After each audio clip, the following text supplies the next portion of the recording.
राजा परीक्षितीने शुकदेवांना विचारले की महाराज, 7 दिवसात मृत्यूपासून सुटण्याचा उपाय आपण मला सांगाल का? यावर शुकदेव म्हणाले, तुझा प्रश्न तर चांगला आहे. हा प्रश्न सर्वांचे हित करणाराही आहे. पण खरे नीट विचार केला तर मृत्यूपासून सुटण्यासाठी कोणतेही साधन उपयोगी पडत नाही. तसेच मृत्यूला भिवून सुद्धा काही उपयोग नसतो. पंचभौतिक शरीर निष्प्राण होणे किंवा देहातून प्राण निघून जाणे यालाच आपण मृत्यू किंवा मरण असे म्हणतो. हा मृत्यू निर्माण झालेल्या सर्व सजीव निर्जीव पदार्थांसाठी अटळ आहे. जो जन्माला येतो म्हणजे निर्माण होतो, तो मरतो किंवा नष्ट होतो.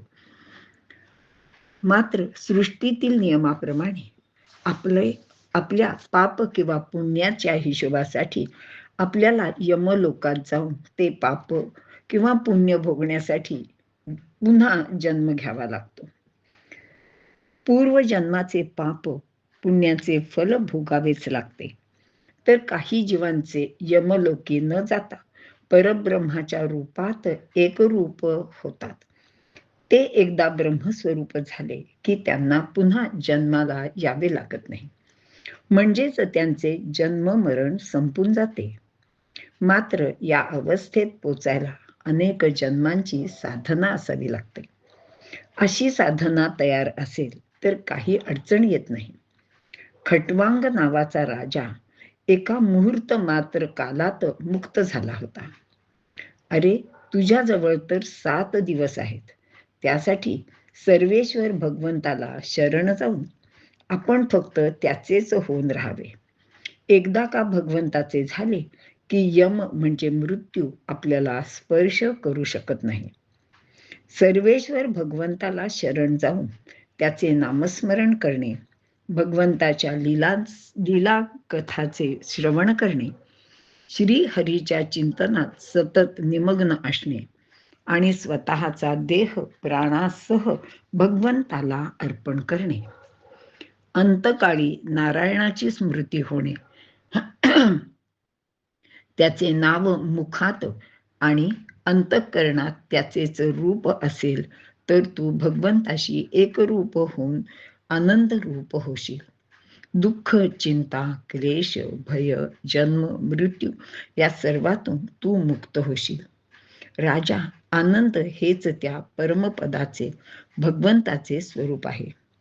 शुकदेव असे सांगत असताना राजाने विचारले, महाराज, त्या परब्रह्म परमेश्वराची आराधना कशी करावी? त्याचे स्वरूप कसे लक्षात घ्यावे ते कृपा करून तुम्ही सांगा. तेव्हा शुकदेव म्हणाले, राजा, परब्रह्माचीच परमात्मा भगवान अशी अनेक नावे आहेत. त्याची 3 प्रकारची स्वरूपे आहेत. एक आहे विराट, दुसरे निर्गुण निराकार आणि तिसरे सगुण साकार. यापैकी विराट स्वरूप माणसाच्या कल्पनाशक्तीच्या बाहेर आहे आणि अचिंत्य सुद्धा आहे. त्याचा ध्यानासाठी काहीच उपयोग होत नाही. दुसरे निर्गुण निराकार, याला गुण आणि आकार नसल्याने त्याचेही ध्यान करता येत नाही. म्हणून भगवंताचे सगुण साकार रूप ध्यानाला योग्य असते. श्रीराम, श्रीकृष्ण, नरसिंह इत्यादी अनेक सगुण रूपे त्या एका परब्रह्म परमेश्वराचीच असल्याने आपल्याला जे आवडेल, ज्या स्वरूपाकडे मनाची ओढ असेल आणि ज्याच्यावर आपले प्रेम बसले असेल, अशा स्वरूपाचीच उपासना, ध्यान, पूजा, भजन, नामस्मरण इत्यादी प्रकारे भक्ती करून करावी व त्याच्याशी तन्मय व्हावे. श्री विष्णू हे सर्वांचे आद्य रूप आहे. तसेच भगवंताचे ध्यान करताना चतुर्भुज स्वरूपाचेच ध्यान करावे. केवळ चरणाचे ध्यान करावे. राजा, भगवान वासुदेवाची निर्मल प्रेम लक्षणा भक्ती हीच संसारी जीवांना तारक आहे. जे भगवत कथा श्रवण करतात ते यमाचा मृत्यूचा पराभव करून वैकुंठपती श्रीहरीच्या स्वरूपातच लीन होतात, ब्रह्मरूप होतात. याप्रमाणे तू जो मला प्रश्न केला होतास की मृत्यूच्या मुखात शिरलेल्या म्हणजेच मरण जवळ आलेल्या माणसाने काय करावे, ह्या प्रश्नाचे उत्तर मी तुला दिलेले आहे. आता संसारात इष्टकामना सिद्धीसाठी अनेक प्रकारच्या देवदेवतांच्या विविध उपासना सांगितल्या आहेत. मग त्या त्या इच्छेच्या सिद्धीसाठी विविध देवतेची उपासना करावी लागते. त्यांची उपासना, भजन, पूजन यांचे विधी सुद्धा वेगवेगळेच असतात. मात्र कोणतीही कामना असली तरी ती कामना एका भगवान श्रीहरीच्या नित्य उपासनेने फलद्रूप होते. म्हणूनच वेगवेगळ्या दैवतांची उपासना करण्याची खरं तर गरजच नसते. आणि राजा, एक गोष्ट तू लक्षात ठेव, राजा असो किंवा रंक असो, प्रपंचात प्रत्येकाला काही ना काहीतरी दुःख, यातना, असमाधान असतेच. जीवाला कुठेही शांती मिळत नाही. मात्र असा दुःखी, असमाधानी जीव भगवंताच्या चरणाजवळ येतो तेव्हा त्याला समाधान आणि शांती लाभते. हे त्रिवार सत्य आहे. हा भगवान प्राप्तीचा मार्ग विरक्तीपासून सुरू होतो आणि जो श्री हरीवर प्रेम करतो तो बंधमुक्त होऊन परमपदाला पोचतो. याप्रमाणे शुकदेवांनी राजा परीक्षितीला केलेला उपदेश सुतांनी शौनकादी ऋषींना सांगितला. तेव्हा ऋषींनी सुतांना विनंती केली की महाराज, शुकदेवांनी राजाला आणखी काय सांगितले तेही आपण आम्हाला सांगा, जेणेकरून राजाप्रमाणे आमचाही उद्धार होईल आणि आम्ही कृतार्थ होऊ. तेव्हा सूत पुढे सांगू लागले की या सर्व सृष्टीची उत्पत्ती कशी झाली याबद्दल शुकदेवांनी राजाला सांगितले. ते म्हणाले, राजा, तू जो भगवत स्वरूपाविषयी प्रश्न केलास तोच प्रश्न नारदांनी त्यांचे पिता ब्रह्मदेव यांना केला होता. तेव्हा ब्रह्मदेव म्हणाले की मला सृष्टी करता समजतात, परंतु ते खरे नाही. परमतत्वाच्या तेजाने मी सृष्टीला तेज आणि चालना दिली. चंद्र, सूर्य, तारका हे सर्व परप्रकाशित आहेत.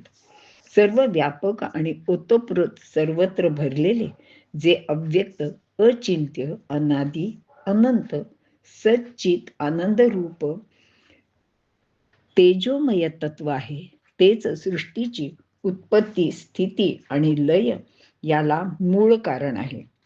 सर्व काही त्याच्या सत्तेवर चालते. म्हणून त्या सर्वेश्वराला म्हणजेच परमतत्वाला जाण. परब्रह्म परमेश्वर सृष्टी रक्षणाचे साठी आणि भक्तांचे रक्षण करण्यासाठी असंख्य अवतार घेतो. भगवंताचे वराह, कपिल, दत्त, नरनारायण, हरी, पृथु, ऋषभ, मत्स्य, कच्छ, नरसिंह, वामन, धन्वंतरी, राम, श्रीकृष्ण असे असंख्य अवतार होऊन गेले. पुढेही होतील.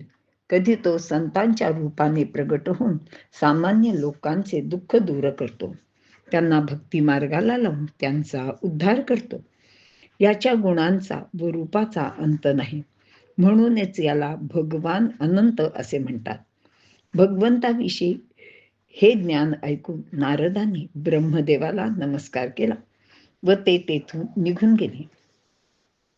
हे ऐकून राजा शुकदेवांना म्हणाला, महाराज, आपण मला श्रीहरीने हे अवतार कसे आणि का घेतले, त्यांचे अवतार कार्य काय, त्यांचे त्या त्या युगातील चरित्र सांगावे.